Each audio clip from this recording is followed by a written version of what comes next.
as a sales leader, as one who is building a business to last, what really matters is creating that client relationship and creating the win-win situation that brings you not just a closed deal, not just revenue in the moment, but repeatable revenue in a long-term relationship and a multi-year contract. This is Mental Selling, the sales podcast for people who are dedicated to making a difference in customers' lives. We're here to help you unlock sales talent, win more relationships, and transform your business with integrity. I'm your host, Haley Parr. Let's get right into it. Hello, and welcome back to Mental Selling, the podcast where we dive into the human side of sales performance and what it really takes to thrive in today's environment. Today, we have a very special guest, my fearless leader, the one and only Brett Shively, CEO of Integrity Solutions, where Brett's leading the way with a focus on integrity and purpose. We're going to dive into what makes a seller stand out in a crowded market, how client needs have evolved, and how to stay true to your values while hitting your goals. You'll hear Brett share some impactful stories about how leading with integrity has made a difference for clients, not to mention the latest trends, technologies, and skill sets that are shaping the future of sales performance. But my favorite part of our conversation is about resilience and grit, how to stay grounded, motivated, and keep pushing forward when the path ahead feels uncertain. So grab your notebook and get ready for a great episode. Let's dive in. Brett, welcome to the show. It's so great to have you. How are you? Haley, I appreciate you having me here, and I'm doing great.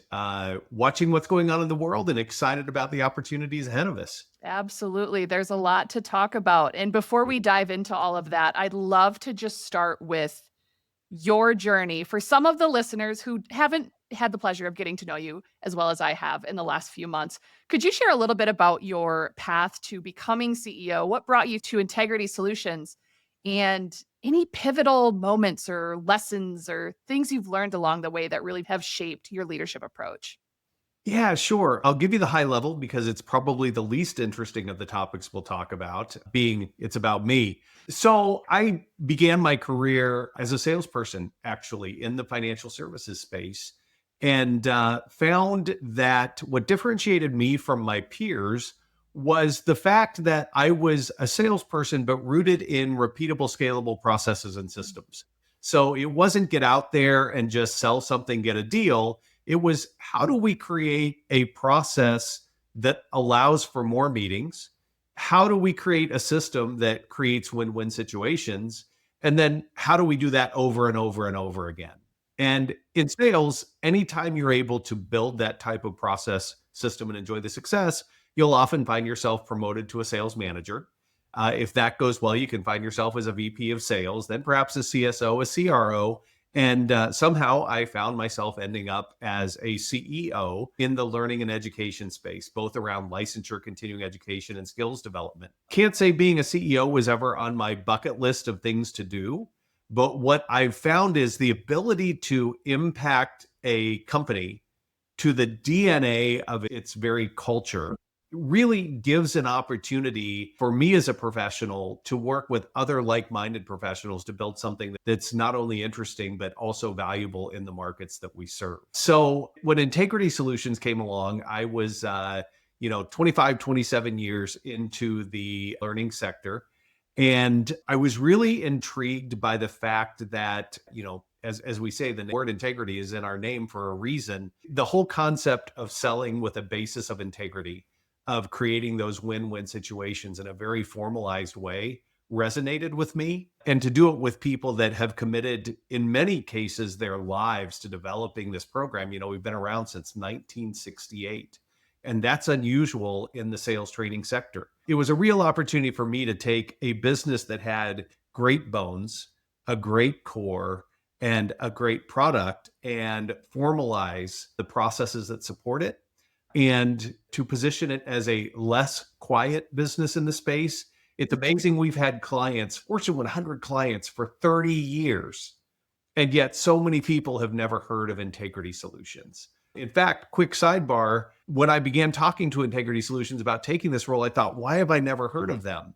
And as I was going through packing to move into my new office, I actually found the original Integrity Selling book by Ron Willingham that I had dated 1987. So perhaps Wow. my core DNA as a salesperson actually was rooted in integrity selling because it was one of the first sales books I had ever read. That's wild. So you read that book long before your journey with Integrity Solutions started. On the very front end of my sales career, and long before working at Integrity Solutions was a twinkle in my eye. So feels a bit of destiny, and couldn't be happier to be here and thrilled to chat more about sales with you today. Yes, absolutely. I'm thrilled as well. And thank you for sharing your journey. It's clear that your experiences up to this point have really brought you to the right place. And I had a very similar experience. It's one thing to see the word integrity on a mission statement that's plastered on a wall or a placard or an insert somewhere, but to actually have it in the name and join a team where it's you feel it in the culture. It's something special. That's what this pod's all about is just sharing stories and getting more people to understand that selling really is a noble profession. And that's why I'm very excited to be working with you, Brett, and having you on the pod. I'd like to dig a little bit deeper if you don't mind, especially with the market where it is. It's getting really crowded. There's a lot of noise, there's a lot going on, and it makes our approach to sales performance really novel. How does that set us apart? And how do the things that we're doing and the things that Integrity Solutions embody reflect a deeper purpose beyond hitting a target, which we hear a lot in the sales space? Sure. I believe true character becomes evident in challenging times. It's easy to put the word integrity in a mission statement, and most companies do. And it's easy to sell with some level of integrity and character when it's easy to sell, when the market's good, when your product is hot. But character integrity are really challenged and brought to the forefront in difficult markets. As I look at some of our competitors who have really quality products based upon what their product is designed to teach, it's not necessarily scalable nor something that is long term viable. So, getting someone to close a deal, that's a moment in time where you have your moment, you get excited because you closed a deal. That can be taught. Getting a signature on a contract, getting a client to agree to terms, sure, those are all skills we should use. But as a leader, as a sales leader, as one who is building a business to last, what really matters is creating that client relationship and creating the win-win situation that brings you not just a closed deal, not just revenue in the moment, but repeatable revenue and a long-term relationship and a multi-year contract. Look at Integrity Solutions clients. Again, Fortune 100 clients that have been with us 30 years, 20 years, that keep coming back because we teach their team to build relationships, to create long-term viable clients, to deliver on what you commit to, and at the end of the day, to sell with integrity. You don't find that in every training sales solution. In fact, go to the different websites of sales training companies out there, and you'll see the difference. Close the deal, leverage technology. Sure, Mm. you should do all those things. Then look at ours and talk about mindset, skill set, and how those two come together to create what I think companies are really looking for, which is growing a client base to which you provide a meaningful outcome. I couldn't agree more. Hi there. If you're listening to this show, it means you believe in making a difference in your customers' lives and are looking for tools to grow in your career at the same time. At Integrity Solutions, we're changing the stereotypes about sales training in ways your customers will feel and experience every day. If you want to learn more about how we could help you and your team, go to integritysolutions.com. If you have any specific success stories where this concept, leading with integrity, actually made a tangible impact on a client outcome, any come to mind? Sure, and I won't share the clients' names, but I'll give a little bit of background. So, one client in the healthcare space that has been with us for 30 plus years started with one small opportunity with one small division and has now grown into a global account that leverages us nearly across the board for training all of their salespeople. The interesting thing that has come out of that, the success of the individuals that went through that program was so tangible that I'm going to venture to say 10 to 15 more companies came to us because those individuals went to a new company and brought integrity solutions along with them. There is no better ROI than salespeople who are promoted into leadership roles at a different company, bringing you along and making the case to leverage you with their new organization is pretty telling that the outcomes they had as salespeople were exactly what they were looking for from a sales training methodology. Mm. That's one example in the healthcare space. I recently had a call with one of our clients in the financial services space. It is a name everyone listening to this would know really well. And I joined the call, meeting them for the first time, expecting to talk through, what about, could you, would you, how does this work? And instead, the conversation was around, hey, we're leveraging these products around selling and around coaching. How can we leverage this to get more specific around prospecting, around service? Because we have had such a good experience around the products that we're currently using, we'd like to now take that to our service area and to our front end call centers that are doing the prospecting for us. So to me, I can't get into their systems. I don't necessarily have access to their sales financials as opposed to goal on a monthly or annual basis. But I can tell you that when those types of organizations come back and ask for more, something's going well, because in the financial services space, it all comes down to a number, and we're clearly helping them get to that number. Yeah. Well, and what's really impactful about both of those examples you shared are the fact that the impact wasn't just one time.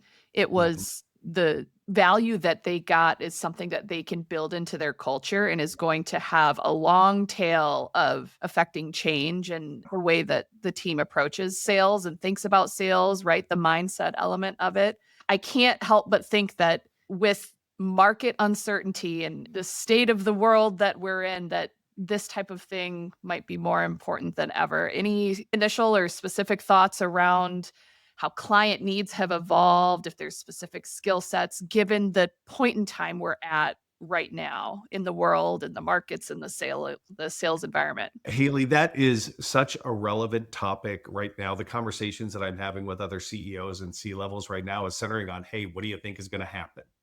Where is the market going? And what I'm hearing effectively is companies are going to do one of three things. They're going to maintain status quo and hope for the best. They are going to dramatically cut back on costs and product development and support for the sales organization until the market corrects. Or the third group of people that are going to double down and say, we need to train salespeople when things are good because we can and we want to continue to grow. But I also understand that when markets are challenging and tough, the sales team really needs to be encouraged, inspired, and trained to work in that market more so now than ever. So, not vastly different than March of 2020 and through the following years, the companies that invested in their sales organization, that invested in a meaningful process of selling and creating win-win situations and clients came out of that with what ultimately the industry started calling the COVID bump. So, they were actually able to grow their revenue. They were actually able to do more because they adjusted to the market that they were in, perhaps through how they deliver their product or the product they deliver, but also through how they sold their product and how they created a tangible message around ROI. The other thing I'd say here is that I think a lot of sales training organizations miss and a lot of companies are lacking is understanding the personality types of the individuals that they're selling to and thus how they're reacting to the market that they're in. So behavioral styles come even more to the forefront when individuals are working in an environment that is uncomfortable, that is unsure, or perhaps has them a little off balance. How do you talk to that type of personality in that market to give them confidence in the decision that they are making? Really, an opportunity for companies to raise their game and actually grow their revenue, despite perhaps the uncertain markets that we find ourselves in. Behavioral styles. Interesting. It makes total sense, right? Like to have the meeting before the meeting or the question behind the question of Yeah. what's going on with this person that's standing in front of me and how can I tailor my approach accordingly. I've been thinking Yeah. about behavioral styles a lot because it's such a cool tool, but you can't get that assessment in front of every single interaction that you have. So you kind Sure. of have to discern a little Yeah. bit. Let me guess, Brett, you are a doer. Am I right? Oh, 100, yeah, Okay, yeah, okay. nearly 100%. It's funny, I was having a conversation with another CEO, and we were talking about the different ways people react to uncertain situations or a new environment that they find themselves in. And we had to chuckle, as unfortunate and difficult as the period of time that we were going through COVID was. You learned a lot about people. So you would go to the grocery and you had those individuals that were walking through like it was just another Tuesday. And then you had some folks that were in full scuba gear with oxygen tanks on their back. And it's pretty clear how you would engage with each of those personality types just based upon the physical appearance that you're getting. Salespeople, by their very nature, assume that they know how to engage with everyone because they're generally pretty good at engaging. Taking the time to teach salespeople how best to engage with different personality types is wildly critical and often missed. So, what should your tone of voice be? What should your presentation look like? For companies that have one standard presentation, fine, but the style in which you present that has to be different. Yeah, All of this being amplified when you're in a tough market or in an unsure time. absolutely. And I think there's a default assumption as you navigate the world as a human, as well as sales interactions as a professional, that your style is how you would approach others versus having Yeah. the language and the intentional thought to know, okay, I need to take a step back and really adjust my approach. I think now more than ever, you're spot on. And Haley, you hit on a key word: human. The people that we're talking to are not opportunities in the CRM. The companies that you're working with are a group of people that have come together to deliver a product or service and support their families. So, this isn't at the end of the day about closing a deal.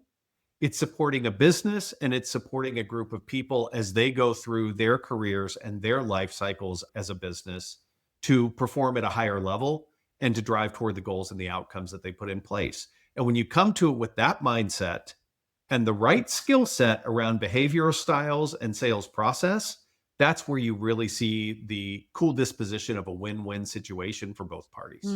That sounds a lot easier said than done. I think a lot of these concepts take a lot of resilience and grit and determination and, we say achievement drive in a lot of our solutions. I'd love to kind of unpack that topic a little bit and learn about some maybe personal or professional moments in your life that have really tested that resilience or grit, and what were some of your learnings from that? Yeah. So when I began my career in sales, it was in the insurance industry. And we did something called X dating, which was calling people on the phone and asking them when their insurance renewed. Oof. Well, you can imagine how much people loved getting those calls. Click. And yeah, the average number was for every 250 to 300 calls, you would get one person to give you the expiration date on their insurance policy. That teaches you grit. You were making as many as 15 to 2,000 calls a day and getting as many as 3 to 6 leads on a daily basis. So, when you talk about grit, salespeople generally,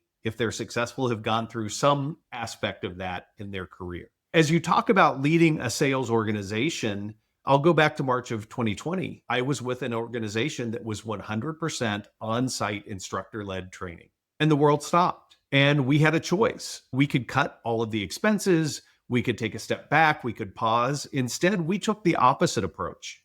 We got our sales organization together virtually and we trained them how to sell virtually and how to have these conversations in a meaningful way in difficult times. And we also adapted our product so that we could deliver that virtually as well, all over a 2-week period of time. So we doubled down on our investment, not fiscal, but people and product, in order to not only survive, but to thrive in that market. Also a test of grit, but also for the team that we had at the time, a real opportunity for innovation that carried the business long past the period of crisis. Mm. Yeah, I was gonna ask, did that gamble, did that pay off? 100%. You can only work in the market that you're given. We Mhm. can't control the market. We can only control how we react to it. So having the long-term strategy and goals for the business and then adjusting to the period of time that you're in while still staying focused on that is really the secret to success. Don't leave the core of who you are and the core of what you do and the outcomes that you want to provide but sometimes you have to find a different way to meet your client's need in order to do that. I would say the past 5 to 10 years has given us a lot of opportunity to test our ability in the markets we serve, to be sure.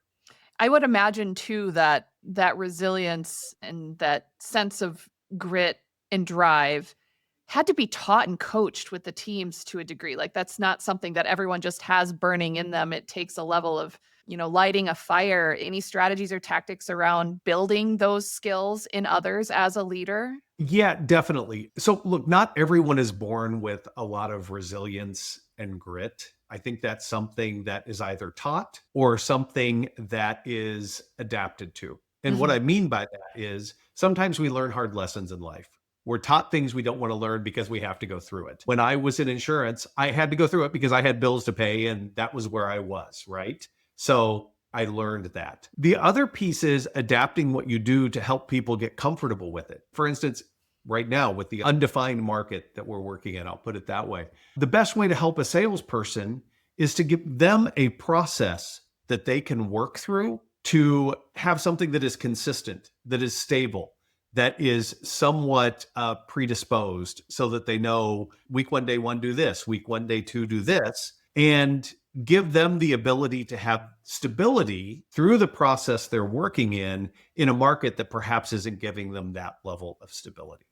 And that's where we come back to skill set and mindset. How do you get them in the right mindset to leverage the skills that you're giving them to provide for the outcomes that their clients need and that your business needs as well? Mhm. And how do you do all of that with integrity? Last thing you want to do is compromise character integrity in an unstable market because that just creates more instability. Mic drop. I think that's a great place to land. And I'm also feeling the themes of repeatable, scalable processes coming through in that message as well. Yes. Consistency. There's no Absolutely. substitute. Absolutely.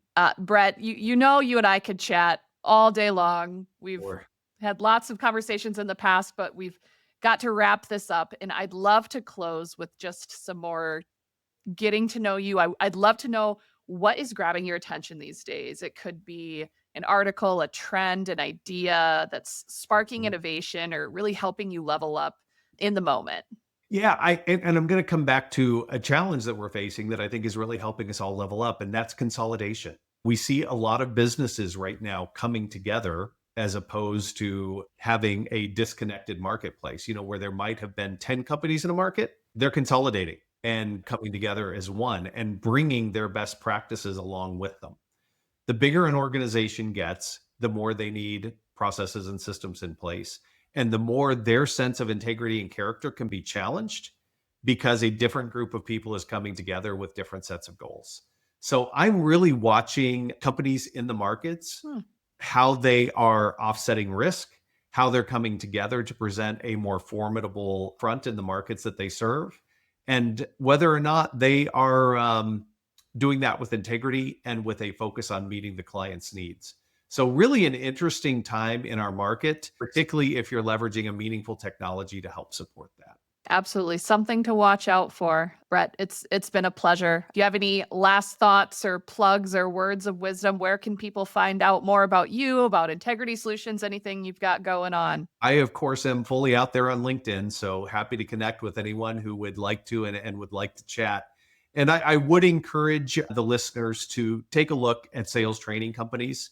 There's someone for everyone. I would encourage you also, as you do that, to take a look at who brings you a process and a system that not only is scalable, but that you can be proud of, that you can stand in front of, and that you can say, I work for a company that sells with integrity. So we'll look forward to some connections. Awesome. Thank you so much, Brett. It was a pleasure having you on Mental Selling. Thanks, Haley. Appreciate it. Thank you for joining us on Mental Selling. If today's conversation resonated with you, be sure to subscribe, leave a review, and share it with your network. For more insights on how to go beyond winning deals and build real customer relationships, visit integritysolutions.com. See you next time.